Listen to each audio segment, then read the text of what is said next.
Good afternoon, Belize. I'm Isana Cayetano, and it's time for your midday check-in with News 5. Here are the top stories to keep you in the loop. Commissioner of Police Chester Williams prepares to take on a new role as CEO in the Ministry of Transport. Deputy Commissioner Dr. Richard Rosado is tapped as his successor. The Belize Nature Conservation Foundation holds grant award. Monkey Bay Wildlife Sanctuary and the Sarteneja Alliance for Conservation and Development are recipients. The Preschool Festival of Arts kicks off at the Bliss. And in this week's edition of Belize Unreal, kayaking with the Belize Canoe Association. These stories are coming up in just 1 minute. Every night, I bring you the stories that matter, delivering the facts with professionalism and heart. As an anchor, my goal is to keep you informed, connected, and engaged with the world around us. But the news isn't just about the headlines. I'm Sabrina Daly, and each week we look on the bright side with stories that inspire, uplift, and celebrate the strength of our community. Join me every night as we uncover stories that inform, inspire, and connect us. I am News 5.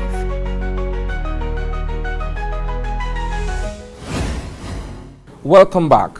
News 5 has learned that Commissioner of Police Chester Williams is about to embark on an exciting new chapter in his career. As the longest-serving compol, Williams is stepping away from the Belize Police Department to become the Chief Executive Officer in the Ministry of Transport.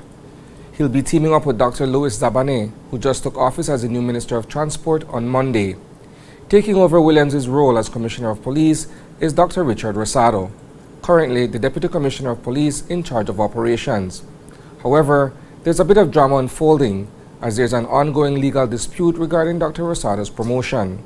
This claim was brought before the court by Deputy Commissioner of Police Bart Jones. During an interview with Prime Minister John Briceño on Monday, we asked about the possibility of Compol Williams being appointed as a CEO in his administration. CEO should be in place by tomorrow, Wednesday at the latest, but many of them are going to stay.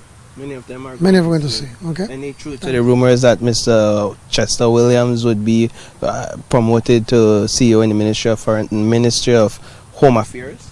Not as far as I know. He is still the Commissioner of Police. Over the years, more than 15 managers of terrestrial protected areas have benefited from the Belize Nature Conservation Foundation Grant Award. Every year, BNCF dishes out thousands of dollars to support conservation NGOs. This morning, at their annual award ceremony, 2 lucky organizations received a generous $50,000 each. The recipients were the Monkey Bay Wildlife Sanctuary and the Sarteneja Alliance for Conservation and Development. We also had the chance to hear from one of the grantees. The title of the project is Increased Management Effectiveness of the Monkey Bay National Park through Strategic Actions under Monkey Bay Wildlife Sanctuary's Protected Areas Management Program. And this project is really designed to support the ongoing work that we have undertaken since 2022 after we signed the co-management agreement with the government.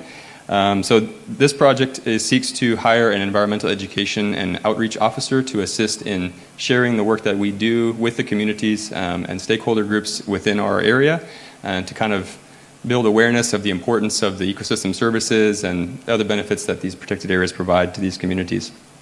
In addition, we are going to procure another ATV, all-terrain vehicle, to allow our ranger teams to have more mobility as it relates to responding to illegal infractions or natural disasters such as fire.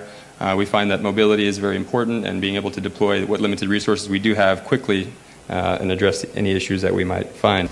Since the 1950s, the Festival of Arts has been a beloved national stage for creative expression. Students from preschool, primary and secondary schools get to shine, showcasing their talents in drama, dancing, singing, and various arts. Earlier today, the excitement began with the Preschool Festival of Arts, featuring performances from 31 urban and 28 rural preschools from the Belize district. The festivities will continue into Friday, promising 2 days of delightful and inspiring displays of young talent. Today is the opening of the Preschool Festival of Arts. And it's starting with the Belize District Festival of Arts, but it is also the opening of the entire season for 2025 for the Festival of Arts. And so this is a time of excitement for us. It's my favorite time. And we are just here in support of the Belize District Education Center. This is Belize Rural happening here. Simultaneously out in San Pedro as well. It's underway already. And then tomorrow we are going to be back for the city schools. And then it takes off from there, you know, Toledo on Monday. And thereafter that's Stan Creek. And then they go west and then up north. And then we're straight into the secondary Festival of Arts at the end of the month, taking a couple weeks break and then continuing with primary in April. And then we expect to be back here, of course, for the exciting Golden Showcase at the end of the month of May.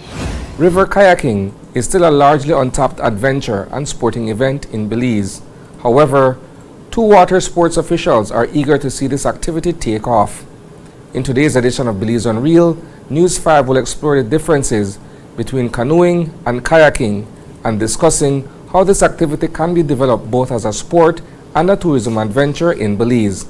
Jesus Linares, president of the Belize Canoe Association, will share his insights on the unique experiences of kayaking versus canoeing.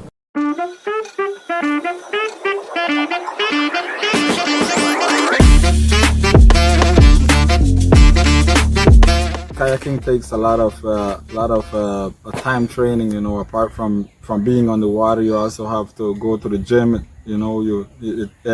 And what you eat, you know, it's what you gain back is on the training. You also train your body to take the amount of hours that you gotta be in the sea. Like example, the sea challenge is like, I believe it's like 9 hours per leg. So you gotta train a period of time so your body can recover in certain amount of hours to be able to race the other day, because of 6 legs, right? And you're also using a lot of liquid. And the difference between that and river? The river has a different flow than the sea. Example, the sea, the winds can change at all time, and however, the race doesn't stop. So the more hours you're out there, the more energy you lose. So you can't be out there on a time that the winds get. In the evening, the winds pick up, so you could probably, you know, you lose more time out there if you stay, the later you stay out there. That's a wrap for the news at noon. But don't worry, there's plenty more coming your way at 6 p.m. We'll dive deeper into these stories and more. In the meantime, visit channel5belize.com and follow us on Facebook for real-time updates. And don't miss Open Your Eyes tomorrow for fresh takes on today's headlines. Thanks for tuning in, Belize. Stay informed, stay inspired, and have a fantastic afternoon.